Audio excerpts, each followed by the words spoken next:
What is up, guys, and welcome to episode 4 of the Nexus Podcast. Today, I've got a little announcement actually here. All the way from Bedford, New Hampshire, in the USA, I'm pleased to introduce our first ever guest from Team Duelist, your two-time champion, Alex, the trophy husband, Blandin. How you doing, bro? Round of applause, round of applause. Yes, thank you. Your heart's kind. Harry is a picture today because he's not feeling too well, but he is here in voice and spirit. But yeah, so how's everyone doing except for Harry, who's not doing so well? How you doing, Emmy? You good? Yeah, better than Harry. Up in Scotland, was attending a wedding, the one of two that is keeping me from Pro Tour. We're just gonna keep mentioning it until it's over. But yeah, no, doing well. Yeah, but I'm sure you're having a wonderful time, no? It must be great. It's good. I actually wore a kilt because I was asked to wear a kilt for a traditional Scottish wedding. So yeah, I mean that's awesome. It was pretty special. But yeah, no, I had a decent weekend. I got roped into judging for the Asian Dragon Ball Nationals, like 30 minutes before it happened. Yeah. So it started at like 5 a.m. and it lasted 12 hours because we had to do Swiss and then top 8 back to back. But no, it went pretty well. Like considering how late in the day we got in there, it was good. And we got the guy who won it has won it 5 times in a row, 5 years running. Poan, his name is. He's a legend in the game. So congrats to him. What about you, Kieran? You doing good? Yeah, doing good. This Netherlands trip is actually a trip for me and my girlfriend to kind of de-stress as well. So I'm prepping the stuff for that trip while also testing for the Pro Tour, while also testing for the Grand Open the week after. Mind you, the Grand Open's in a board game convention, so I can just kind of leave her there. So that's all sorted out already. But yeah, we're balancing quite a lot at the moment. I thought you travelled with Alex all the time. I was about to say, like, what, you guys... That's a bit strange, but... So shared as his girlfriend. I mean... But no, it seems a lot of people actually are bringing their other halves to this Yeah, tournament. I mean, my girlfriend's called Alexis, so it's kind of very close to Alex for my liking, but... We'll have it. Weird. We'll get there later. Harry, what about you? Yeah, Man Crush Monday vibes.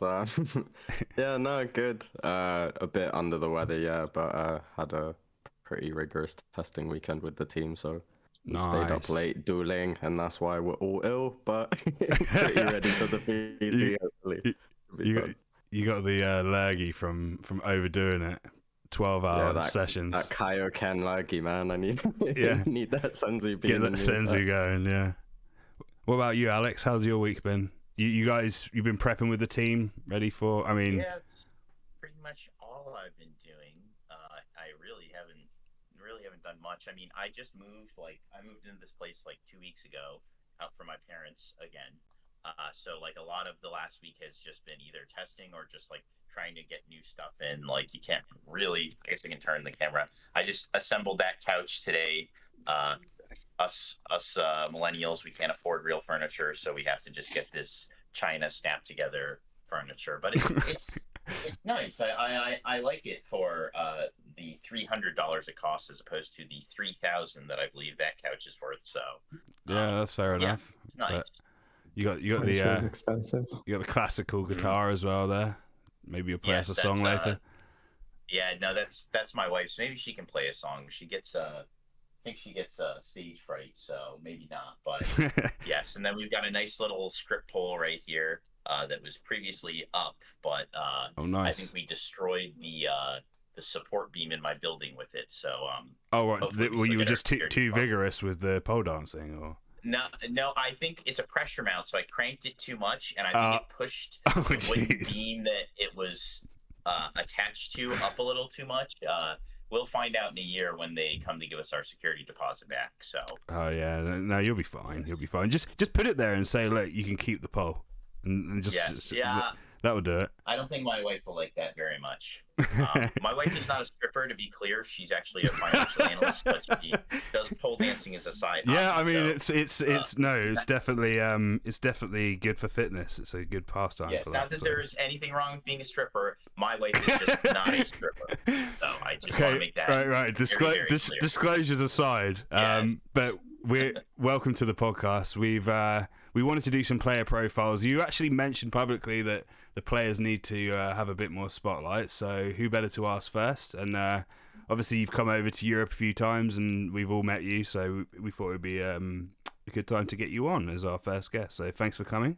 Awesome. Making time for us. Yeah, of course, anytime. So basically, we're going to start off with we are going to talk about the big post from the other day regarding Set Free that you made, which is a very interesting subject and something that Bandai have done with a lot of their games. To be quite honest, it's happened to Dragon Ball a lot, where they just release a deck which absolutely destroys everything. So it could have a very toxic effect on what is quite a young game. So we will get to that. But for now, we do have 2 questions each from each of us. And I'm just going to pick. I'm ready. I'm just going to pick people at random. I think I'll start with myself. So you're in a team Duelist. And I guess Duelist. True Duelist. Duelist. Excuse me. Yes. And you've been in teams, I guess, for quite a long time, as you've played card games for a while. What's the importance of having a team, and what would you say the main benefits are when from it? So the biggest thing for having a team is you need someone to test with. If your game doesn't have an online simulator, and even if it does, but let's say your game doesn't have an online simulator, which most don't, like Magic Arena is a great example, or something like Hearthstone or whatever, you don't really have a way to test against random people. And to be quite honest, I don't think testing against random people is very efficient unless there's some sort of ladder system. So at least with a ranking system, like something like Magic Arena or Hearthstone, you can get paired against people of equal skill. But like, it's not like, you don't get good testing if you're just like go into like the Discord and say looking for a game. And not that there's anything wrong with it, but for competing at the highest level, you need to be testing with people who are of a similar or skill level above you. And I think the biggest importance of a team is just getting people to bounce your ideas off of. You don't want an echo chamber, so you want people who think similarly but differently. So you want people who are of a high level mindset, but also like a good example is, so like I always just play the same deck. I'm very hesitant to try new things. Like I guess I played 9 out of 10 events with Pterosaur, so that's pretty obvious. But I'm very hesitant to try new things. And I think one thing that I benefit from with teammates is my teammates. A great example is Ryan Valentino is always pushing me to try new things, or Tad is always pushing us to try new things. So like my teammates are more likely to try new things. Some of them they'll just play the decks. This is the deck, play this, guys. They'll do that. Some of them will try new things. So it's good to have people who are willing to try new things, but are also at a similar skill level. So I think in conclusion, I think to really get to the highest level of deck building and refinement and practice, you need to play with people who are of equal skill level, but you also need to play with people who are going to try different things.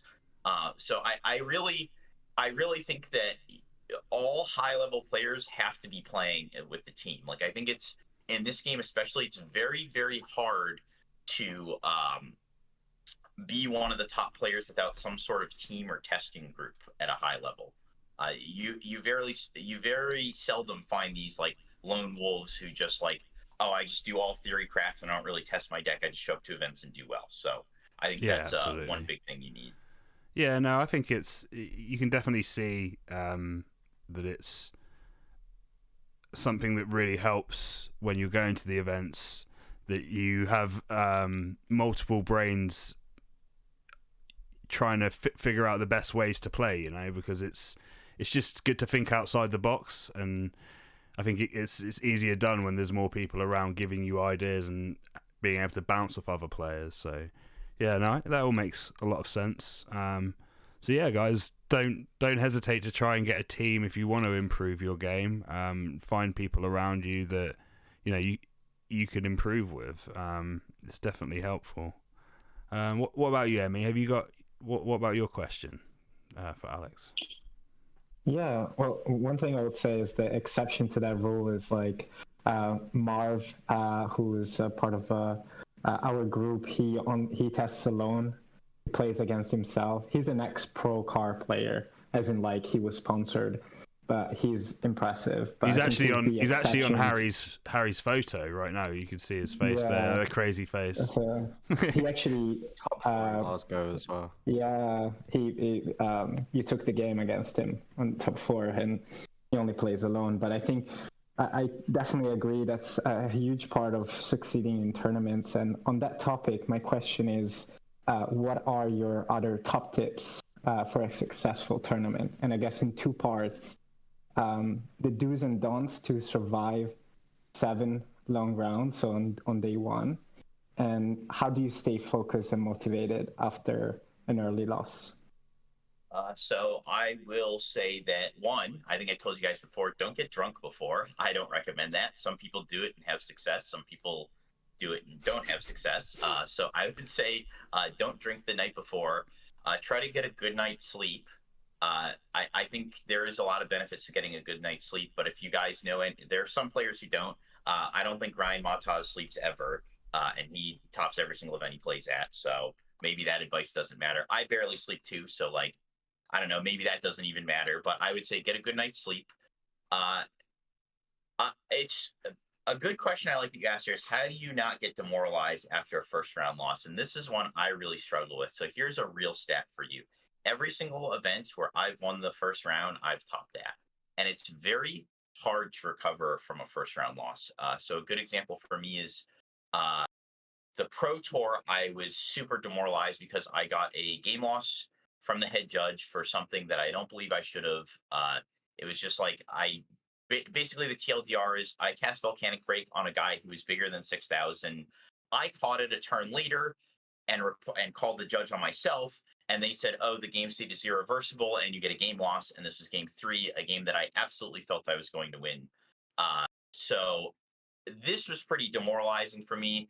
I had actually argued that I probably didn't recover from this because I was pretty much on tilt for the whole day. It's hard to lose it's hard to take a round 1 loss. Now, I can tell you one event I did take a round 1 loss and came back was Ohio. I lost round 1 to Allende Ross, who actually got 2nd place at that event. So I lost to him. That one wasn't so bad for me because believe it or not, I lost it to myself. And I when I throw the game, I don't feel as bad as, I mean, I feel bad, but like, I don't feel as bad when there's some external factor that makes me lose, like a bad judge ruling or maybe like just like a crazy top deck. But this one, I had no one to blame but myself. So I kind of just like kept going on with the day. That one, I don't know. It just wasn't so demoralizing for me. I didn't really use anything to keep my composure there. It's kind of like just random. Like sometimes a loss hits me bad. And like I said, it usually has to do with the external factors. Like a game loss from a judge is really rough. I don't take that very well because I feel like those things are sometimes beyond your control. So I guess in summation there, I am more upset with things that are beyond my control than things that are within my control. If I lose because I made a mistake, that's on me. I can't. I have nobody to blame but myself there. So getting upset about it is not. It's not worth it. It was something that I feel like I could have changed, and I have nobody to blame. So I think staying hydrated throughout the day is good. Some people eat, some people don't eat. The science says you should eat. I, for a very long time, was a person who did not eat. More recently, I've come around to eating a little bit during the day, just a little. But some people say they don't eat. Some people do eat. You get varying responses on this one. I think that's just up to you. The science says you should eat, but again, I think this is very much personal preference. Staying hydrated is definitely good. I think, again, going back to that demoralizing loss, though, I mean, I can't tell you how to kind of recover from that. That's something personal to you. You know yourself better than I do, so it's kind of just how do you deal with any sort of stress in your life, right? How do you remain composed when faced with adversity in any situation? I can't tell you how to do it. I can tell you how I do it, but it's hard. It is hard to come back from a round one loss. But one thing I do like about a round one loss is you're also playing against a bunch of people who are X1. So if they lost round one, they're probably also not doing very well. So that's kind of nice. You have a what I'll say is an easier bracket. So I think that's one thing to look forward to is you get to play all the X1s all day. So that's cool. But yeah, that's I would say in terms of preparation, it's just like try to get good sleep. I assume this question you're not asking me how I deck build. I assume that's going to come at a later point. But yeah, just kind of get a good night's sleep, drink water, kind of that stuff, that kind of stuff. Nothing too profound or in depth there. Yeah, no, that makes sense. Thank you, Alex. And that you hit the nail on the head. That was exactly the reason for the question is myself. Like I started doing tournaments just with BSS, and I tested before the first tournament, but like then facing like 7 rounds, 8 rounds, like is like translated in 8-9 hours.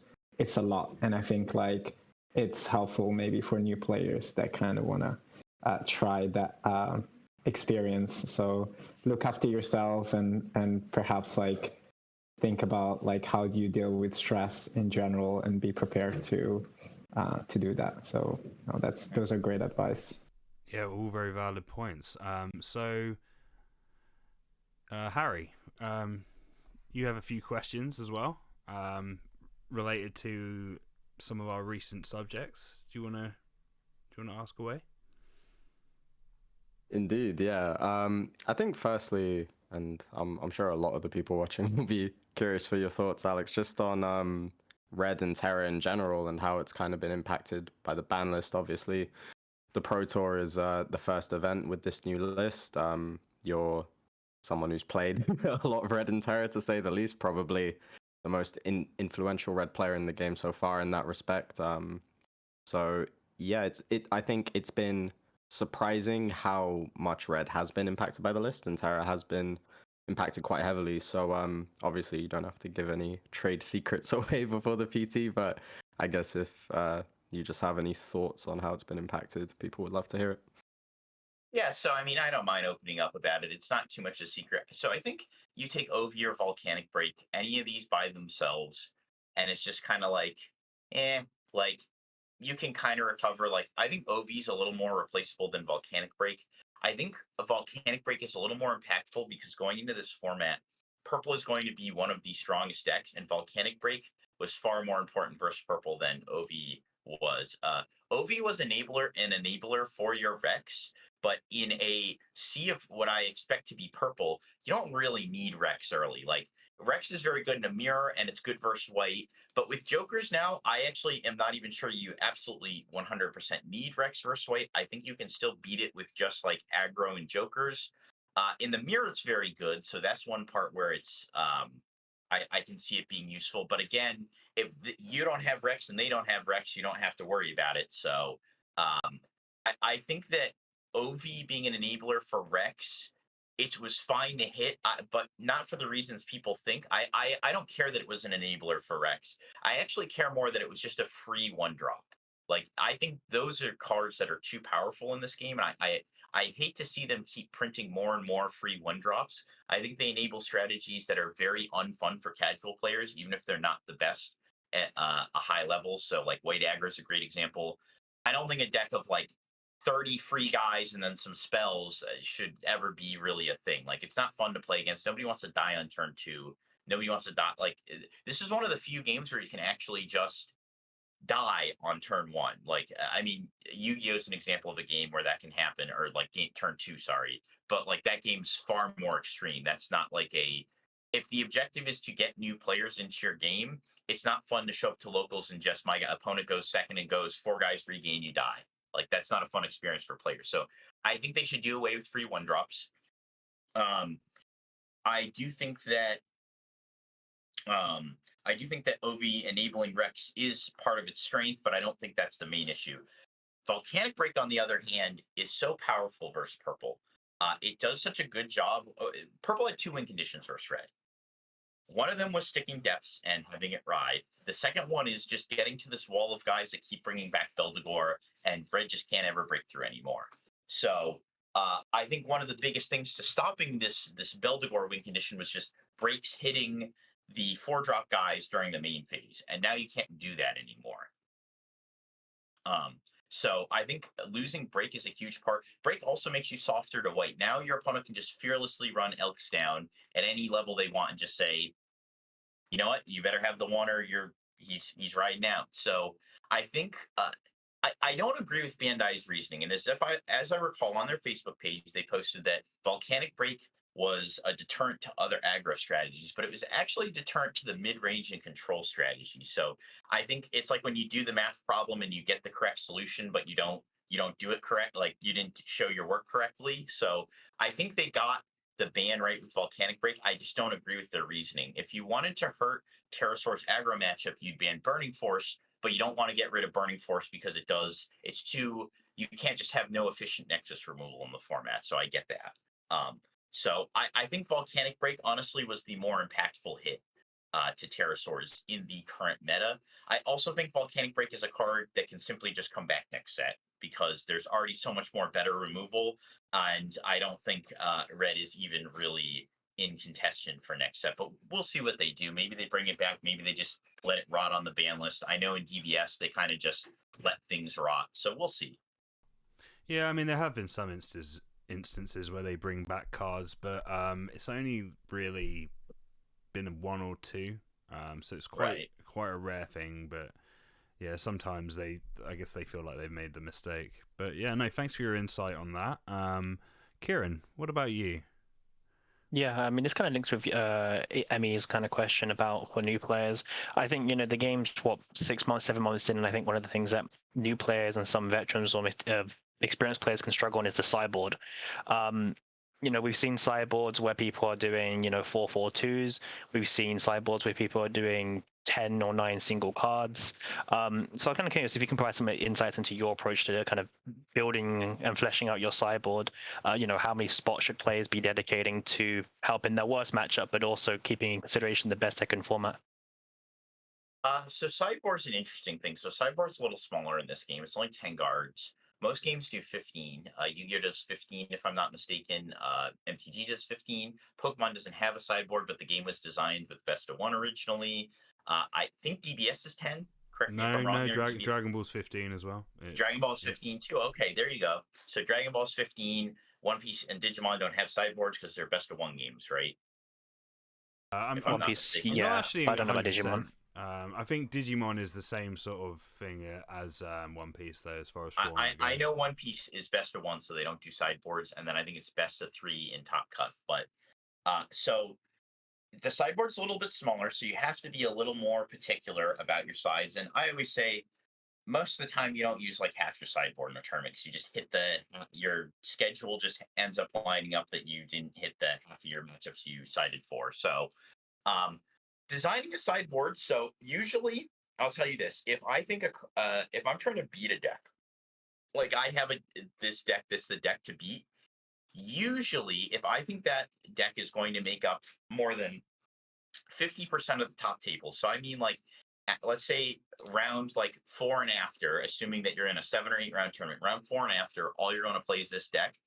I will be main board hating for this deck. I'll have more in my side for them, but I will use whatever my like silver bullet, or I will use whatever like my strongest sideboard option is in the main.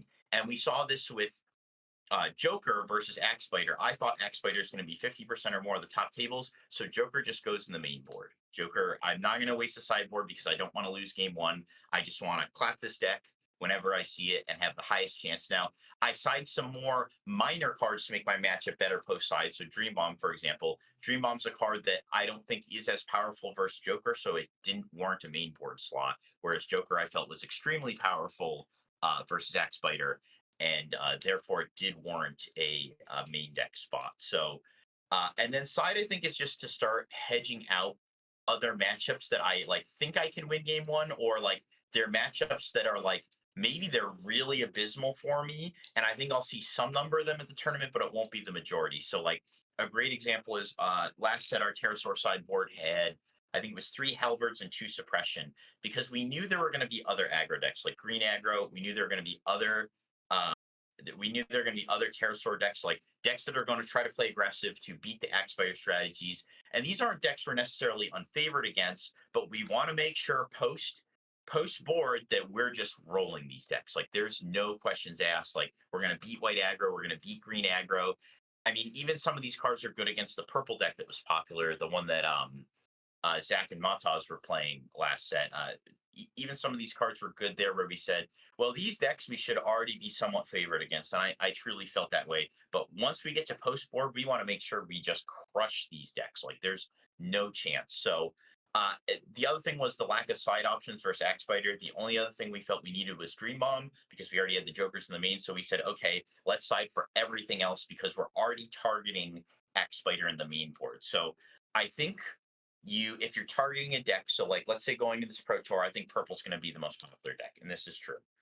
So if I wanted to put something against purple, so like let's say I'm not red, but let's say maybe I'm like the purple, like another purple deck, or I'm a white deck, I might consider meaning Starblast Draw, because I just know, okay, this is a card that anytime I play purple is going to perform extremely well for me, and even when I don't play purple, it still does something. So like that's an example of a card I might just start maining, but I wouldn't main it otherwise unless I thought purple was going to be 50% or more of the top tables. It would be a card that might be in my side at best. But now I might think about, okay, is this card worth maining to target purple? Can I afford to main this card just to make sure my game 1 versus purple is good enough? I mean, to be fair as well, there's a lot of on summon cards that are commonly used now. Like white has Aegis, which is pretty much, you're pretty much guaranteed to see that, especially if you aggro a white player. So no, I think Starblast Draw is definitely very relevant, and you know, if you draw 4 cards in the first 5 turns, if you resolve that, it can swing the game early. So right, exactly. So it's a good card. There are other cards too. Sometimes you don't side. Some cards I don't side when they're like. Sometimes, let's say I'm unfavored game 1, but I know once I bring my side in, there's no chance. I don't even have to main those cards, because so like purple's a great example of like, I don't feel that just because I side Starblast Draw in, I now have like a 90% win rate versus purple. So I should main it to hedge my game 1, because I don't want to try to win games 2 and 3 where I'm not like just full silver bulleting them with Starblast Draw. Whereas there are some times where, like, a great example is aggro. I feel like once I get 3 halberds and 2 suppression in there, I'm going to roll every aggro deck I come across. Like, they should just have no chance against me. So I don't feel I need to main those cards, because even if I lose game 1, I should just crush them games 2 and 3 flawlessly every single time. Yeah, I love your confidence, Alex. I love your confidence. Yeah, I mean, I've had it happen too, where I think I actually have lost game 1 to a lot of the aggro decks I played in. Once the suppressions, once the halberds get in, I can think of 3 instances actually. Once in Chile, once in Australia, and once in, I think it happened also once in Glasgow, where I can think of, where I lose game 1 and then just the board comes in and I just can't lose anymore. So those are cards that I think are really good for the sideboard. You don't need to main them, because you know you're just always winning games 2 and 3. Okay, so yeah, we've got four more questions for you, and then we're gonna just have a bit of a chat. So another question for me. I know the game's quite young and everything, but who would you say is your greatest opponent / rival in the Battle Spirits realm? And I guess it can be a teammate, because obviously you play them a lot more often. But who would you say is your nemesis when it comes to this game? I don't feel I have one yet. The game's just too young, I think, to really have a nemesis in this game. But I mean, okay, change the question then slightly. Who would you say are players that you've seen that you think are very talented that maybe you didn't know before Battle Spirits came about? Before Battles? Oh, okay. So people who I didn't know were good before Battle Spirits. Yeah, exactly. Yeah. Okay, so I knew a lot of the top, like I knew Montaz before Battle Spirits. Obviously I knew all my teammates before Battle Spirits. I never met Caleb till Battle Spirits, so he's obviously very talented. He's arguably the best player in the game right now. Of course, I'll tell you it's me, but if there's a candidate for second, it's him for sure, or first, rather second first. It would Second be him. first. So yeah, if there was a second contender for Ricky Bobby, baby. Oh, yeah. So I would say if there's an argument for someone else being first, it's Caleb. And he's a guy I never even heard of before Battle Spirits. In Europe, you've got Atu, I think is how you say his name. Atu. Yeah, that's correct. Yeah. He's very impressive. He's won 2 events. That's pretty big. You've got Ondaisley or Ayumi, whichever name he prefers.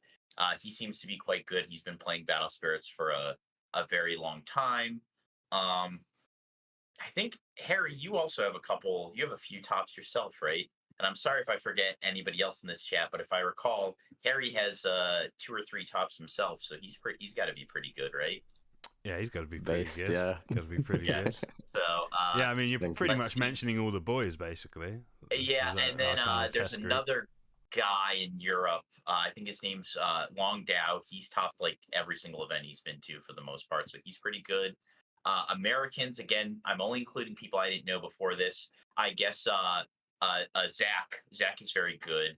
And then I'm trying to think who else are people I didn't know before this game that who would you say, like, as well as people you knew before, like, who are really good at this game? Who would you shout out? Valentino. I mean, my teammate Valentino's. All my teammates are really good, but Valentino in particular. Let's see, who else do we got in there? We got Mataz, I already mentioned. He's probably up there. Daniel Zeidenberg is pretty good. He's got to be pretty close to top 5. He's got to be top 5 now. So he's pretty good. Rex Mendoza's really good.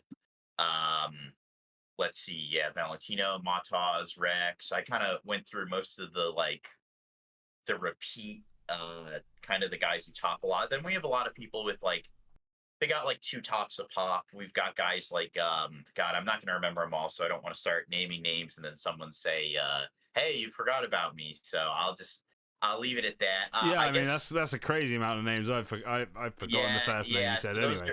But no, I mean on that note, it's good to see a very healthy player base already of elite players. How do you think World's going to shape up with so much talent flying around? Before we move on, I did forget one player, and he's not really my rival in this game, but he was in Force of Will, and that's Ryan Miles. Ryan Miles was probably one of the few people who I think was actually better than me at Force of Will. He's not better than me at this game, but I'll admit he was better than me at Force of Will. So, and he's probably, if we're both top 5 players, he's probably above me. So he was probably my rival in Force of Will, and he does play this game. He does have 2 tops in this game, so I'll give him the shout out he deserves. Well, no, there's loads of shout outs there, lots of great players. Yes. So no, it's exciting to have you guys. A lot of these players are coming over to Europe, I guess, for the Pro Tour this week. Yes, we do have a good amount. I think there might even be more U.S. players right now than Europe players, or it's pretty close. I was looking, there's a lot of US players signed up. I have to check again, but I know we've got at least 20 guys coming over, at least. Oh yeah, I mean, I can guarantee there's going to be a lot more than 20 European players playing, but we shall see. Mm-hmm. Exciting times. So yeah, Emmy, you got another question for our friend Alex? Yeah, maybe a segue from what you mentioned. You mentioned it's a very young game. Obviously, it came out this year, back in March. So my question is really, what will keep you play BSS in the future? And what would you like to see from the game, from Bandai, to kind of retain your interest going into year 2 and maybe year 3 and so on? Well, I mean, to put it plain and simple, I don't think I speak for the common man here, but it's cash. I play this game for a living. I don't have a job. I've been fortunate enough where my wife makes very good money, so I can kind of just travel around and play Battle Spirits for a living. And I've made a good living playing Battle Spirits. It's not like I'm hemorrhaging money here. In fact, I've made very close to a like more or less a little bit more probably than what I would have earned if I went and got a job. So I've been fortunate to be able to travel everywhere and kind of go on these trips and have won as much as I have. But for me, really what matters is the cash. But I think what the answer I want to give for other people in case Bandai is watching this is that I think a stable local scene is something that's really important. And I don't go to locals often, but it'd be nice to be able to drop in every now and again and maybe just watch or grab a game or like even if I could just like rack up some credit, that'd be cool. So that's something that would kind of be nice for me. I would like to be able to go to events and kind of not have to play tier 0 formats, but more at 11 on that. I think that's the end of this conversation. But I would like to have balanced formats, which it's been pretty good so far. I think Axe Spider was a little bit overtuned, but I've been very happy with the meta so far. So I don't want to enter an event where I feel like I'm gambling to try to win my money. I want skill to be an impact. I don't want it to just be a million mares of who draws better. So I would like to see, in terms of balance, I'd like them to see, they've done well so far, so I can't complain too much, but I'd like to see a little bit more caution on Bandai's side, kind of just looking at cards a little bit more and making sure nothing slips through the cracks. But we'll talk more about that later. But again, what I said, for me, it's really just cash. But for others, I know it's a good local scene. Communication, which has been getting a little bit better. I think there's still work to be done there. But marketing, communication, it feels like for a lot of us players, it felt like right after the launch event, Bandai just said, I don't want to play with you anymore, and just kind of tossed this to the side like yesterday's garbage. So I like to see, I think that's improving, and I think Bandai's gotten all this feedback, so it's more or less the same what a lot of people have kind of told them already. Yeah, I think for your honesty. Yeah, and I think one thing that's positive from our side is that we've created quite a nice community where it's kind of like fun to actually go to the events and hang out with each other, and you know, and a lot of us didn't know each other before Battle Spirits, so I think it's quite a good vibe for us at the moment. So it's fun to go to the events. Something that keeps us. But to your credit, like Alex, I mean, you practice and put so many hours that you're kind of working in a way for that. And I think not just that, but also the value that you brought in the game in terms of being part of this for once. But yeah, no, I just appreciate the honesty, and I think also those the other ones are really good points that we also discuss as a group, being the local scene and the transparency and communication.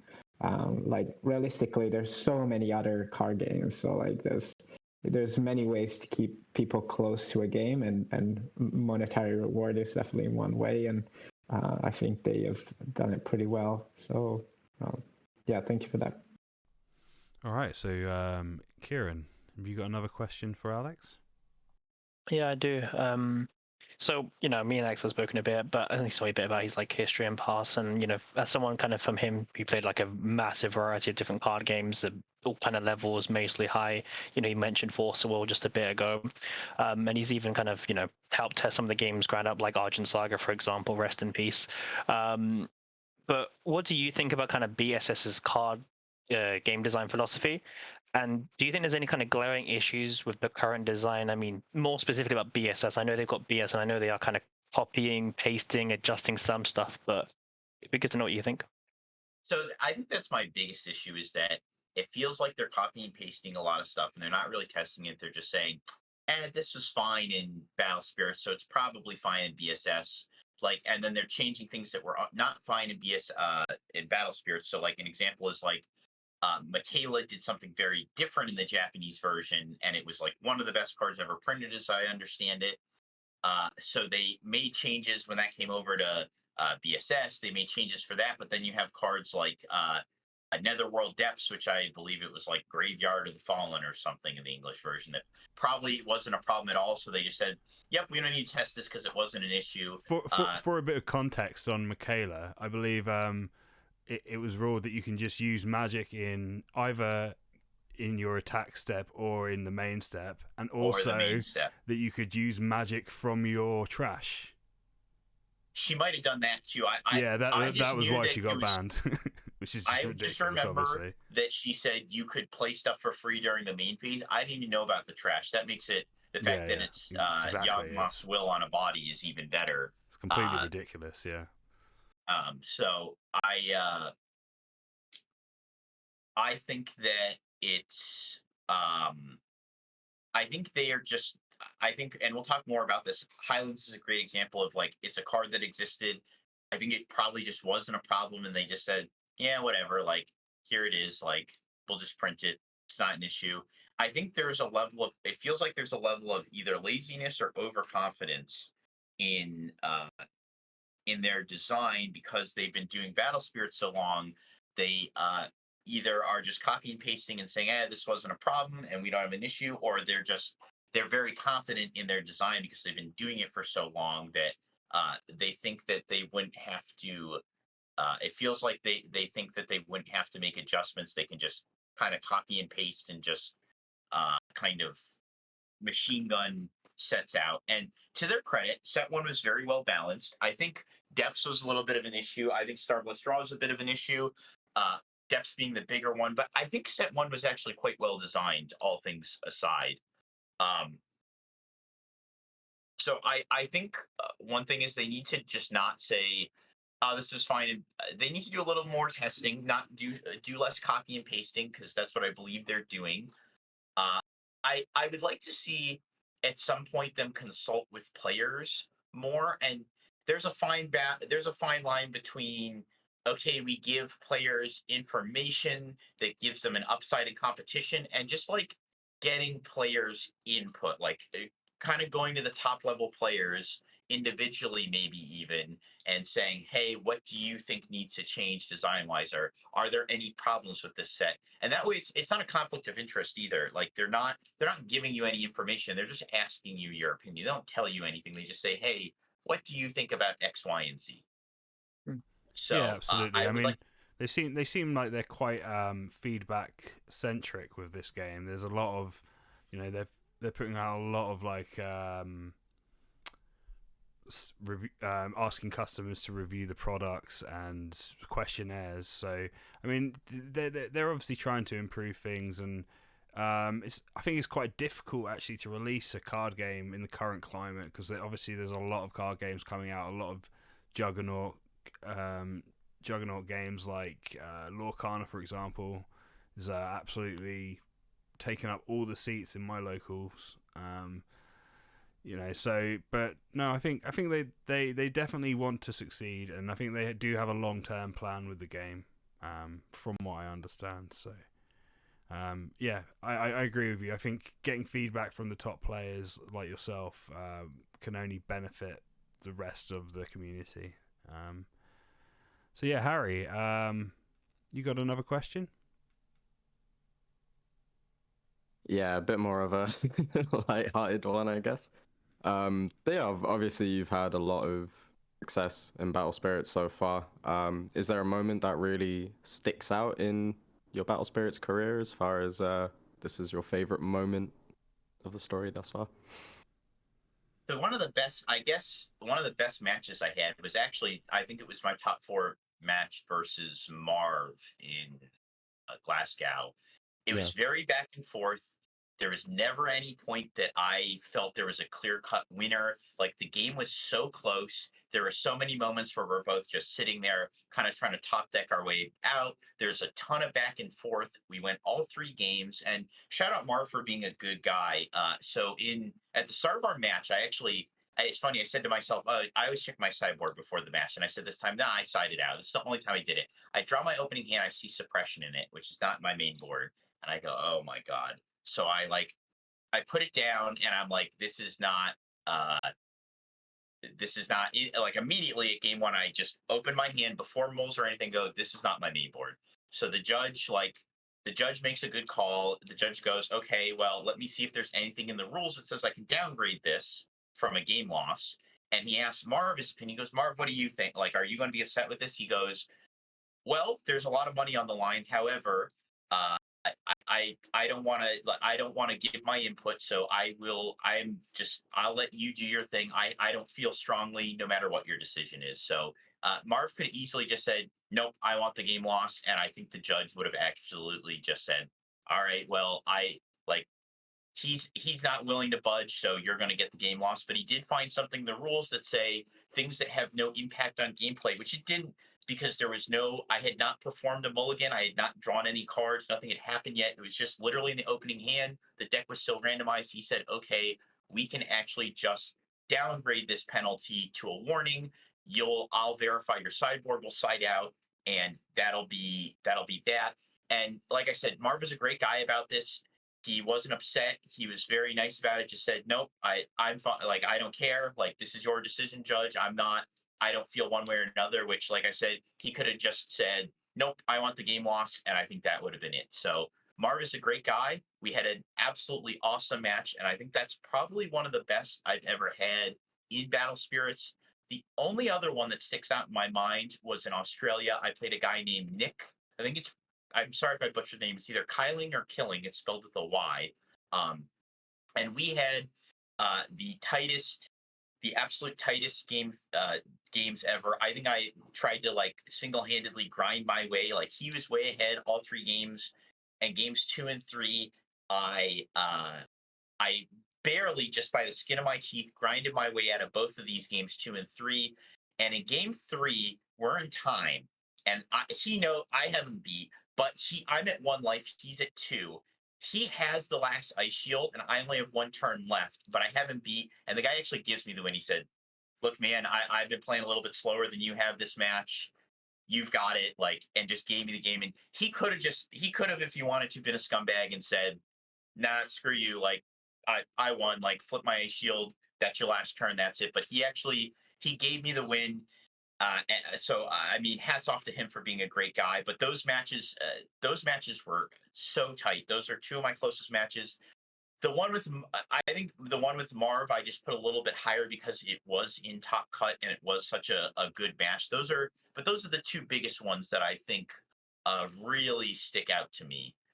Yeah. So no, that's really interesting that you say that as well, because I don't think any of us were were expecting that to be the answer. Obviously, we were all there for that Marvin moment. Yeah, and I've played Marvin twice, I think, across the various tournaments. Won 1, lost 1, and again, one of the games was exactly as you described. I think he was playing the same or like a prototype of the green ramp green into the white build that he got top 4 with in Glasgow. I played him in Den Haag, where he was using a similar build, and I was using Terra. And like you say, it was just such a close, tight game where none of you have any cards and you're in top deck mode. And yeah, I think for me personally as well, I can definitely resonate with the highlights being those closely fought games where you play against another really good player. So yeah, very happy with that answer from you there. Yeah. I'm sorry, Emiliano. I would say our game, but I feel like my draws were just so broken it didn't feel like a match. I drew so insane.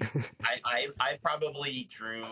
I mean, that wasn't a big deal. Honestly, I was a little more upset with the judge, which they're great guys. I was just more upset that slipped through deck check, because it's clear it's a common. It was clear there was no malicious intent in what had actually happened there. Yeah. I was just upset that kind of slipped through the deck check.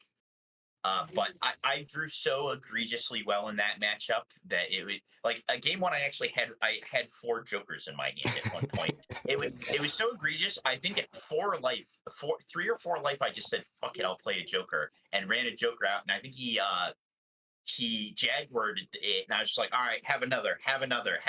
So it was just and then game 3, same thing. I opened 2 jokers and just said, I don't have a choice. I have to keep a hand that opens 2 jokers, no matter how bad it is.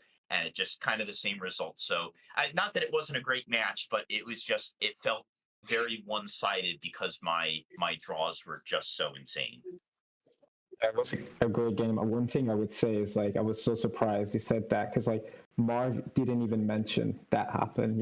It's such a great player that it didn't even, when you lose and you're oh, I lost because my opponent forgot to side and this happened. He took it so honorably, and yeah, I He had the didn't pleasure mention it to you anyway. Yeah, well, we talked about it, so yeah, we didn't mention it to me for sure. I was very tilted during our match too because like I said, I don't deal with stuff like judge intervention. I So could when I hear thought I you. was going I to was get sitting lost, next to you. yeah, Yeah, I I could was hear like you. shaking and stuff. And after game one, I actually said, "Can I just get like 5 minutes to decompress here? Like I don't need to do anything. I just need to literally decompress because I was so stressed out that I was going to get this game lost that I was like on tilt." And Marv was like, "Yeah, it's fine, man. Like take your time. Like yada yada." And he was such a good dude through our match. Like he was very, like I said, a guy who, especially when I could have potentially received a game loss, just took it very well. Just like all around a great guy. We actually had drinks the night before at my hotel. He was the only guy that got in early, like me, and we happened to just see each other on the street, so we went out for drinks. Just all around an awesome dude. So All right, Yeah, yeah. and Shout the out final to was Marv. a steamroll. Yeah, shout out to Marv. So yeah, I think that's all the questions we had set up, right? And do you have another one, Kieran, or am I imagining that? I think that's all. I do actually have another one. Yeah. You know, go ahead. Alex has mentioned, you know, he's traveled continent to continent, other side of the world. I mean, he did a very insane, most recent journey. You know, coming to, I think there was a NA Grand Open and Glasgow was a week after, and then there was one in Australia 1 week after. Maybe there's a 1 week gap in between one of those or something. And I was going to ask about when you're traveling so far. You know, these trips cost a shit ton of money, and you know you have to top quite highly to actually make back your money. How much extra stress, if any, are you feeling in those kind of more international tournaments? So believe it or not, most of my stress is actually the Swiss rounds. When I make top cut, I actually am less stressed at top cut than the Swiss rounds. But the Swiss rounds, I'm always stressing, am I going to make top cut? Once I'm in top cut, at least I know my losses are cushioned. For every trip on Australia, I'm at the very least even. Like Australia is the only trip I've actually lost money on to date. And I just way overspent. I literally booked this tickets 3 days before the event because I just was like, I'm hot off a glass. Like my wife was like, "Go try to like win this." I was hot off the Glasgow win, so my gauntlet was crazy because I went on vacation for 2 weeks in the Philippines. I landed the Friday of Pittsburgh, and literally I land in Boston Airport after traveling for like 30 plus hours straight. Get on my flight to Pittsburgh. Come home from Pittsburgh. The next day, I fly out to Glasgow. Or 2 days later, I fly out to Glasgow. Get home from Glasgow. The next day, I fly to Australia. Get back from Australia. 2 days later, I fly to Chile. And then finally, it's over and done. But I did like a gauntlet of pretty much. I did That's a five world. of the That's a six world Grand tour, Opens. literally. That's like Pretty much. Yeah, Alex on That is a tour. world tour. I did 5 Grand Opens of the 6 last season. The only reason I missed Tulsa was because I was in the Philippines on vacation and I just couldn't skip that. So it's to That's answer your dedication. question, it's stressful. Swiss is very stressful for me. If you ever observe me at a tournament, I'm paced like a madman. I'm just walking around like I look like an absolutely insane person, and I am a little bit, but I just like it's stressful for me just leading up to the event because I'm always nervous about how I'm going to do. But once I get in the top cut, I'm like cool. I'm much less stressed. I like typically I'm very much more calm once top cut hits. I will say events where you take a hard loss, the plane ride back is pretty fucking miserable. So I've been fortunate enough. I think the only event that I absolutely did abysmal at and didn't feel bad one bit was the Netherlands. And the reason for that, again, that was my fault. Like, I didn't sleep. I did a very poor job. I didn't have a great deck choice. So, like, honestly, I had a good time at that Netherlands event because once I woke up, I was like, fuck it. I don't have the stress of playing Swiss anymore. So it's like, I already chalked it up to a loss and just said, okay, I'm going to go out where I'm going to have a good time. We went to that. I think we went to that Indian restaurant. We got some good food there. So it was the Netherlands for me. I knew it was my own fault, and I like kind of just didn't feel bad about that. So that one was probably the best loss I've had. The best O2 drop I guess I've had to date. Yeah, thank you. All right, so yeah, let's get down to the Facebook post then. So the new Nexus that's coming in for set 3, you have opinions on this Nexus. Opinions Give us it lightly. Give us the lowdown on your what you posted and why and why you feel so strongly enough to post, which was quite a long post. To be fair.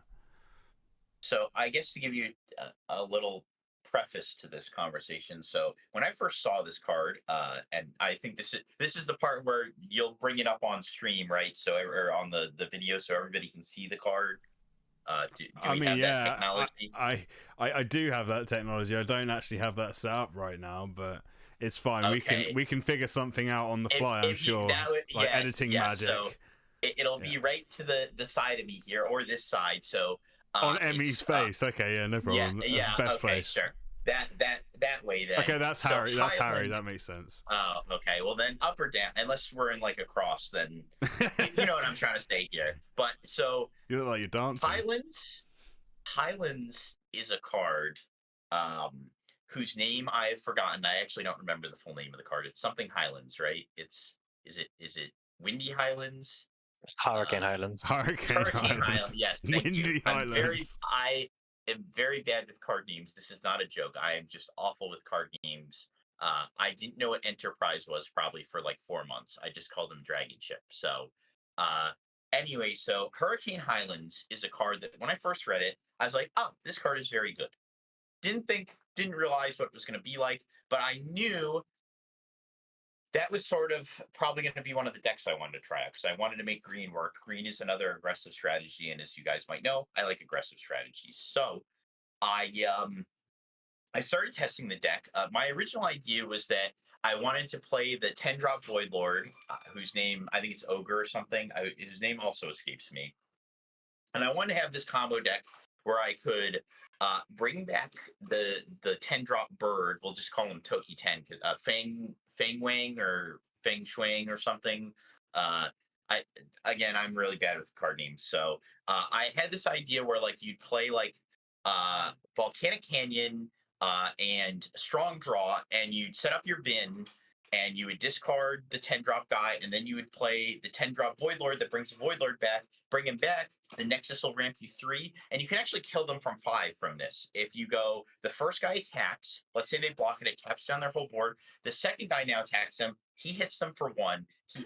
He'll bounce one of the guys that are tapped, untap the other Void Lord, he'll hit you again, puts you to 2, and then he'll untap one more time and hit you again to finish you off. So that was the initial like combo idea I had in my brain. Now, what happened is I quickly realized is that the combo was not the important part of this deck. It didn't matter at all. In fact, I ended up trimming the 10-drop purple Void Lord. I ended up trimming the Volcanic Canyons because they were too slow. And I just ended up playing a Gale deck. So like within 2 weeks, I was like, this deck is crazy. Like the first time you cast 2 of that Hurricane's Highlands Nexus, actually even just 1, but let's say you ever see 2, you're just like, whoa, there's nothing my opponent can ever do to beat me. And so I started refining this deck little by little, and it didn't take long. It maybe took 3 days.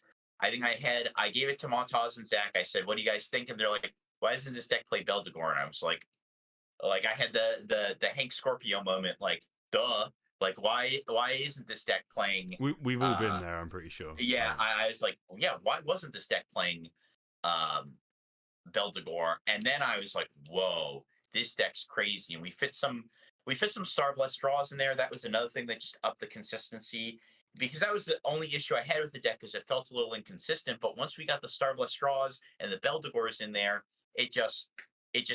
I literally was not losing games. Like it just like going like XO versus every matchup we could throw into it.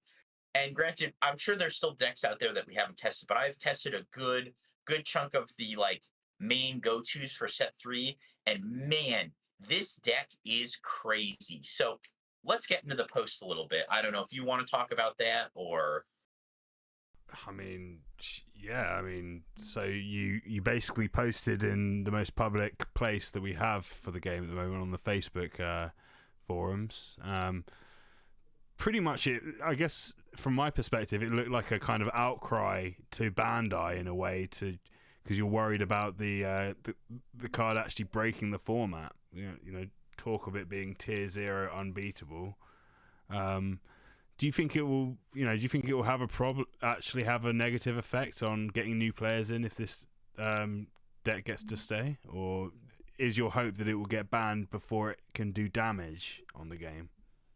So I think for me, this isn't a deck that I immediately think of as being like, it is local suppressive, but like the decks I really get concerned with at locals are like white aggro FTKs. Like nobody wants to die on turn 1. Like your opponent getting 1,000,000 mana just seems like, at least they're playing the game for like, this deck doesn't kill you till like turn like 5, 6, 7. Sometimes it goes even longer because it's just sitting there ramping cores till they're like able to just do whatever they want.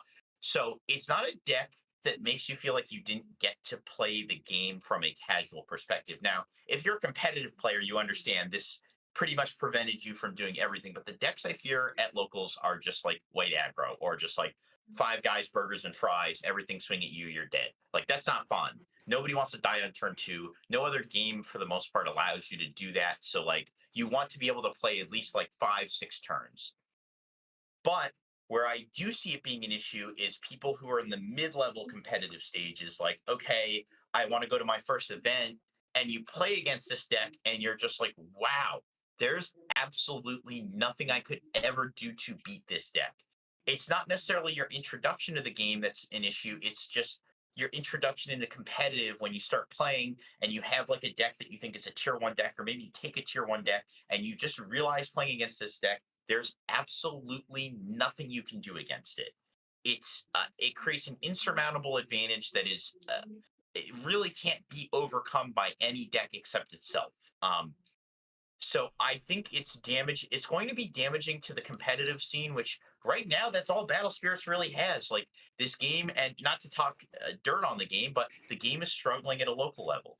I don't have locals. The nearest locals to me, I think, is 4.5 hours in New York City. I think. I don't think there's a single local firing in all of New England where I live. And again, I'm not trying to bash the game. I'm trying to be realistic in that you have in the game right now is your competitive players, and you have a very dedicated circuit of competitive players. So why alienate these people further, even if they're not they're not the people who are keeping your game alive. The casuals do that, but you don't want your game to crumble from the top down either. You don't want people to just stop showing up to events, because then you really do have nothing. So my concern here is that this is going to be the only deck that you can actually play at grand opens and have like a real shot at winning. This deck is insane. There seems to be very little counterplay, or yet none that I've found. The deck that I think gets the closest is maybe White Control, but or like maybe there's some type of bum rush aggro. Like the game's only real vulnerability, or the deck's rather only real vulnerability, is early game aggro. But if you get to like turn 3 or 4 and you're at more than like 3 life, they're never gonna be able to find lethal against you. It's just simply too hard. I think that this deck is just going to run the format forever, and unlike Exploiter, I don't believe there's any counterplay. None that I found yet. So that was my reason for the post. And I think, to follow up on that, I think that the biggest thing for me was that Bandai was not fully aware of how bad the Exploiter thing was until like maybe a third of the way through the Grand Open season, or maybe halfway through the Grand Open season. I figure though, if I get the jump on it and I just say right before the first event, this deck is a problem, everybody, I want you to go to this event and play this deck, so it doesn't go like maybe only like the first event, like the Netherlands, only like a few people were playing Exploiter. And then, Exploiter won. Then the next event, okay, now everybody's playing Exploiter. I don't want it to take a whole format of devolving into everyone playing this deck for them to ban it. I want everybody to show up to that Netherlands Grand Open. I want them all to play this deck, and I want there to be 8 copies of this deck in top 8, so Bandai just goes, wow, let's handle this now before it just runs the whole season. Like, I don't want to deal with that. So I just said, I'll get a preemptive on this. I'll let Bandai know now. This is a problem. I'm almost certain they've seen my post. There's no doubt about it. And I want them to see there's four Grand Opens in the first 2 weeks. after the Pro Tour. I want this deck to just run the house on those events. I am being told that set 3 is not legal for Chile, so that leaves 3 events with set 3, and I want it to just absolutely sweep the field. Well, And yeah, also, I if mean, anyone wondering, sorry, Alex also included a deck link in the post. So if Yes. anyone's wondering how to build it or a bit curious, just We click can copy, export, and go nuts. But also something for someone else is that this is actually the world's format. Set 3 is world's format. Yes. So to also emphasize that point about balanced meta. yeah. Yes. What surprised me. Go on, Emmy. Sorry, just a quick one. What surprised me from that post is I think in the group we also tested set 3, me specifically, because I'm not able to come to Pro Tour. So I've been on set 3 for a bit, and we found the card, we tested it, landed on a similar list. I hate strong draw outside of blue, bracketed. And then started looking at counters, actually. And what surprised me the most of that post was the fact that you and your team play red. And I was like, how can this post come from Alex? Because like red, especially in set 3, I feel like there are some really cool mechanics to say, you're playing red, you're playing green, you want to put that Nexus down and lose a turn, do it, because I'm going to blow it out. And your whole your whole gameplay now needs to become, I can only play Hurricane the turn that I can play a Gale guy, because otherwise next turn this Nexus is going to blow up. So that's my one thing. I think I kind of surprised me. So, and oh, go ahead. Sorry, go ahead. I was gonna say maybe it's a ruse. Maybe they want everyone to play it so that they can just roll through with pterosaurs. Nexus Hazard, baby. Yeah. So I will say this about it. So I've tested with some amount of Nexus removal. I haven't tested a full red deck. Like I've tested red variants. Like I've played red blue. I've played other decks maining the Nexus removal. So here's the real problem with the Gale Nexus, and I guess we're kind of diving into the meat of the conversation now. So this deck, you take that Nexus away, and this deck is still a tier 1 deck. It's still very, very good. Yeah, it still operates very, very well. Or if you like tune the Nexus down a little bit, let's say it only ramped to 1 core per guy or something. This deck is still a tier 1 deck. It's still a very, very good deck. But here's the problem. All it takes is like 1 turn of popping off, or 1 turn where you don't have the like the same argument could be made for depths, right? Like I play depths. Oh, you're red, so you remove it, and it shouldn't be banned, right?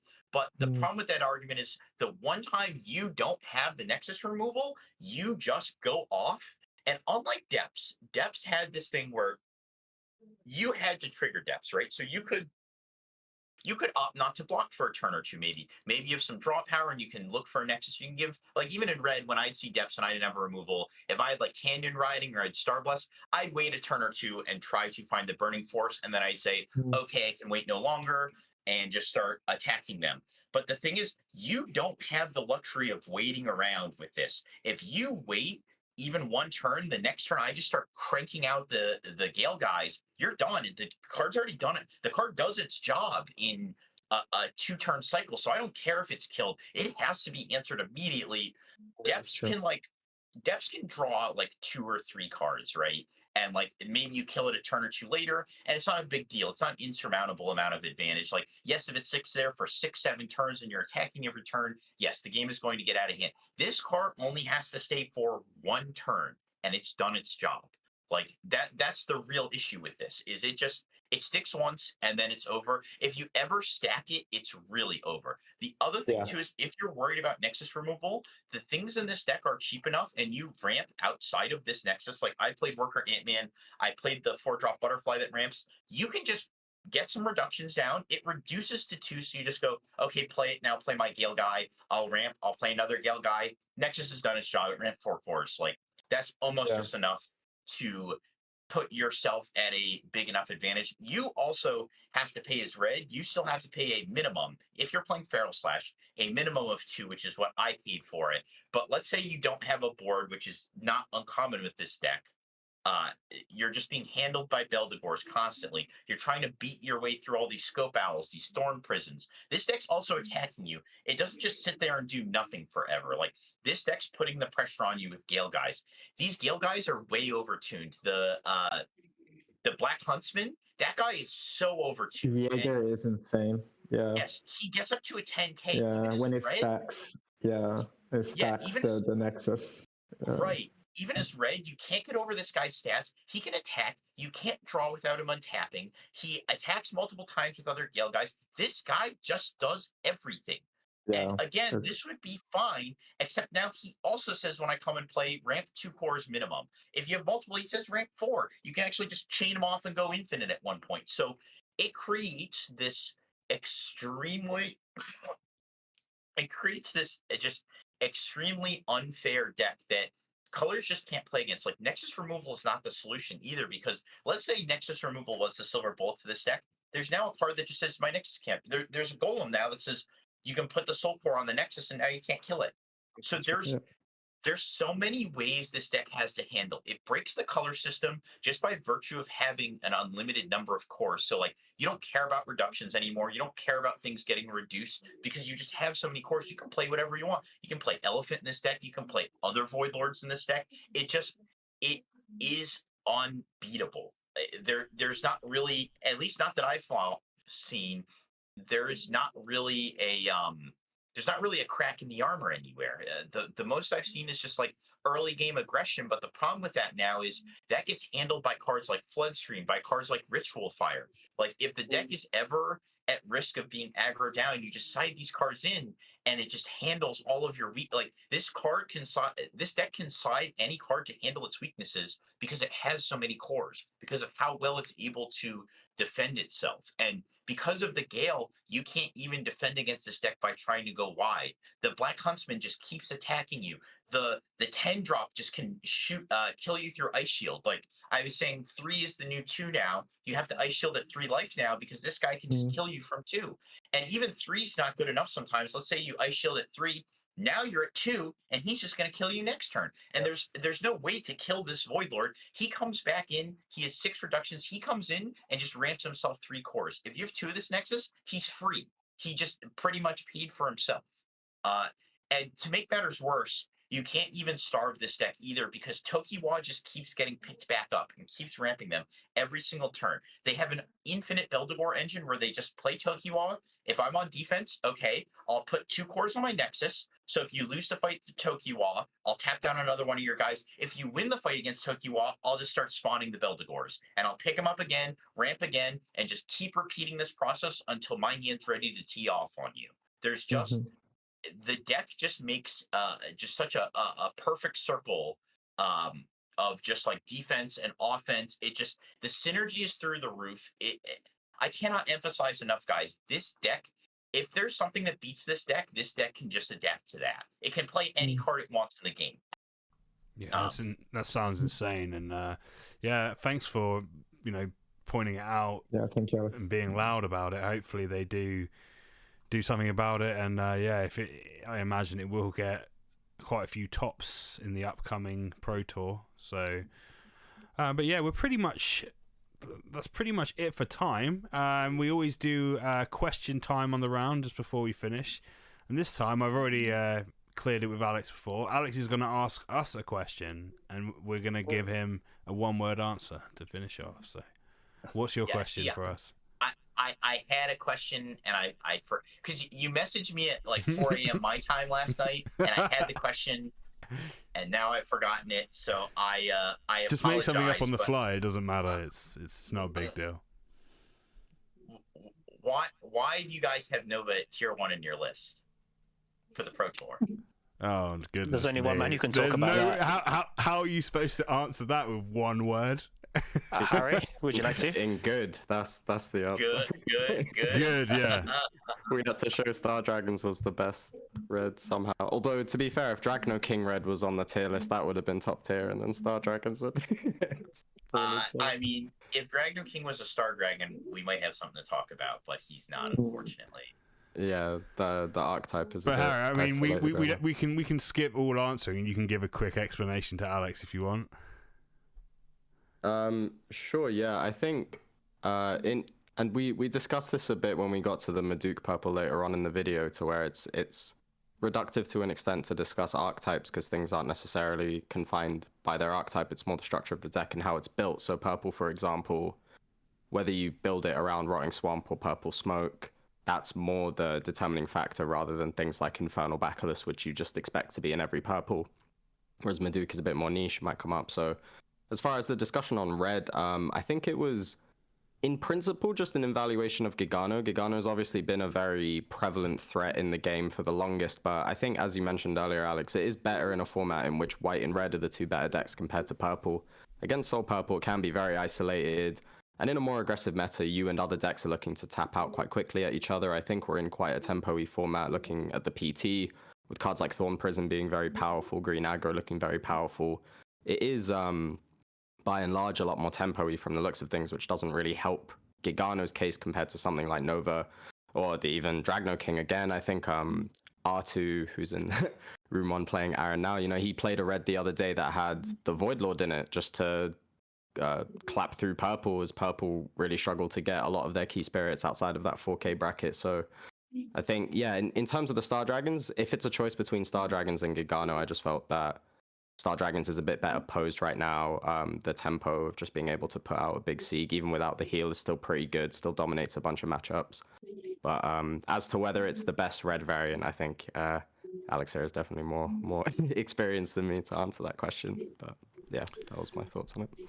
Yeah, no, I have not played a lot of Nova, so I don't know the answer. Honestly, that's why I asked. we just think that it can definitely dominate a lot of decks in the format, and there is not as much white going around now with Axbiter gone. So it's just the door's a bit more open for it to take hold. I think, yeah, my feeling on it, like I played Hybrid Red a lot in the Set 1 format, and I think the Nova stuff is really good against everything that's not white, like including red mirrors. Like the Nova is really good in a red mirror just to get through Gigano boards and stuff like that. The heal is useful, but against control white, it does really make your matchup against control white a lot worse, whereas Gigano is often really good just for pressuring Enterprise and things like. Obviously Elk can stall it out, but yeah, as Josh says, if it's looking more like a purple meta, I think it does give Nova an opportunity for a glow up. But I guess we'll see. It depends on who wants to try something new. We'll see this week, won't we? So yeah, no, great podcast, guys. It's been a real pleasure to have you all on board, and thanks for coming, Alex. You got any final thoughts? Any shout outs you want to do before we finish? Shout out to all the True Duelist boys, of course. I won't go down the list. You know who you are, but shout out to you guys for helping me test. The Pro Tour I've been testing with Montaz and Zach, so shout out to those guys as well. A few others, Dango in the Discord, Anthony, and even Spencer. So I'll shout out all the guys I've been testing with. I'm sure I forgot one or two, but yeah, that's about it. I hope everybody goes and plays green. I'll be really upset if this deck doesn't end up blowing out the Netherlands Grand Open and I just look like a fool, and I probably just quit the game and never delete my Facebook and never show my face again. Extreme measures. I used my one cloud token to try to do some good, but if I'm wrong, I don't think I get another one. It's like a challenge flag in American football. If you waste the first one, you don't get another. So I'm hoping it goes. I'm hoping it's not as bad as I think it is, but I'm almost positive it's as bad as I think it is. So, all right. Well, let's hope that it can be figured out. But no, thanks again, Alex, for coming, and thanks to all the boys as always. Yeah, we should be doing another podcast post Pro Tour, so we'll have like a little report, and we'll have a chat about the Grand Open that's happening the week after. So a few of us are playing that. So yeah, thanks guys, and we'll see you all next time. Bye bye. See you later. Cheers, Alex. Later, everyone.